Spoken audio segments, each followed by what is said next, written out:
ಬೆಂಕಿಯ ಕೆನ್ನಾಲಿಗೆಗೆ ಬೋಟಿಗೆ ಬಳಸಿದ ಮರಗಳು ಸಂಪೂರ್ಣ ಬೆಂಕಿಗಾಹುತಿ.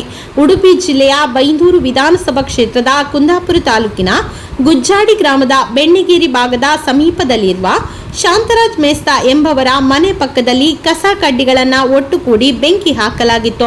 ಇದೇ ಸಮಯದಲ್ಲಿ ಹಾರಿದ್ದ ಬೆಂಕಿಯ ಕಿಡಿ ಗಾಳಿಗೆ ಹಾರಿ ಅಲ್ಲೇ ಇರಿಸಿದ್ದ ಹಳೆಯ ಬೋಟ್ನ ಮರದ ಸಾಮಗ್ರಿಗಳಿಗೆ ಬೆಂಕಿ ತಗುಲಿ ಬೆಂಕಿಯ ಆರ್ಭಟವು ಒಣಗಿದ ಮರಗಿಡಗಳತ್ತ ಸಾಗುತ್ತಿದ್ದಂತೆ ಆಕಾಶದ ಎತ್ತರಕ್ಕೆ ತುಂಬಿದ ಬೆಂಕಿ ಹೊಗೆಯಾಡುವುದನ್ನು ಗಮನಿಸಿದ ಅಂಬೇಡ್ಕರ್ ಸೇನೆಯ ಉಡುಪಿ ಜಿಲ್ಲಾಧ್ಯಕ್ಷರಾದ ಸತೀಶ್ ಗಂಚುಗೋಡು ಹಾಗೂ ಅವರ ಸ್ನೇಹಿತರಾದ ಶಿವರಂಜನ್ ಬಾವಿಕಟ್ಟೆ ತಕ್ಷಣ ಘಟನಾ ಸ್ಥಳಕ್ಕೆ ಧಾವಿಸಿ ಬಂದು ಅಕ್ಕಪಕ್ಕದ ಮನೆಯವರ ಮತ್ತು ಉಳಿದ ಸ್ಥಳೀಯರ ಸಹಾಯದಿಂದ ಬೆಂಕಿಯನ್ನು ನಂದಿಸುವ ಪ್ರಯತ್ನ ಪಟ್ಟಿದ್ದರು.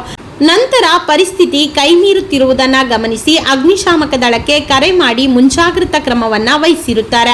ತಕ್ಷಣದಲ್ಲಿ ಸ್ಪಂದಿಸಿದ ಅಗ್ನಿಶಾಮಕ ದಳದವರು ಕೆಲವೇ ನಿಮಿಷಗಳಲ್ಲಿ ಘಟನಾ ಸ್ಥಳಕ್ಕೆ ಬಂದು ಒಣಗಿದ ಮರಗಿಡಗಳಿಗೆ ಮತ್ತು ಹಳೆಯ ಬೋಟ್ನ ಮರದ ಸಾಮಗ್ರಿಗಳಿಗೆ ತಗುಲಿ ಹೊತ್ತಿ ಉರಿಯುತ್ತಿದ್ದ ಬೆಂಕಿಯನ್ನು ನಂದಿಸುವಲ್ಲಿ ಮತ್ತು ಮುಂದೆ ಆಗುತ್ತಿದ್ದ ದೊಡ್ಡ ಅನಾಹುತವನ್ನು ತಪ್ಪಿಸುವಲ್ಲಿ ಯಶಸ್ವಿಯಾಗಿರುತ್ತಾರೆ. ಈ ಘಟನೆಯಿಂದ ಸುಮಾರು 5 ರಿಂದ 6 ಲಕ್ಷ ರೂಪಾಯಿ ಮೌಲ್ಯದ ನಷ್ಟ ಉಂಟಾಗಿದೆ ಎಂದು ಅಂದಾಜಿಸಲಾಗಿದೆ. ಈ ಸಂದರ್ಭದಲ್ಲಿ ಸಾರ್ವಜನಿಕರು ಕೂಡ ಅಗ್ನಿಶಾಮಕ ದಳದವರಿಗೆ ಸಹಾಯವನ್ನ ಮಾಡಿರುತ್ತಾರೆ. ಇದರಿಂದ ಅಕ್ಕಪಕ್ಕದಲ್ಲಿದ್ದ ಮನೆಗೆ ಹಾಗೂ ಗಿಡಮರಗಳಿಗೆ ಹಬ್ಬುವ ಬೆಂಕಿಯಿಂದ ಆಗುತ್ತಿದ್ದ ದೊಡ್ಡ ಅನಾಹುತವನ್ನ ತಪ್ಪಿಸಿದಂತಾಗಿದೆ. ಮಾಹಿತಿ ನೀಡಿದ ತಕ್ಷಣ ಸ್ಪಂದಿಸಿ ಕೆಲವೇ ನಿಮಿಷಗಳಲ್ಲಿ ಘಟನಾ ಸ್ಥಳಕ್ಕೆ ಆಗಮಿಸಿ ಬೆಂಕಿಯನ್ನು ನಂದಿಸುವಲ್ಲಿ ಯಶಸ್ವಿಯಾಗಿರುವ ಅಗ್ನಿಶಾಮಕ ದಳದವರಿಗೆ ಸ್ಥಳೀಯರು ಧನ್ಯವಾದವನ್ನ ತಿಳಿಸಿರುತ್ತಾರೆ.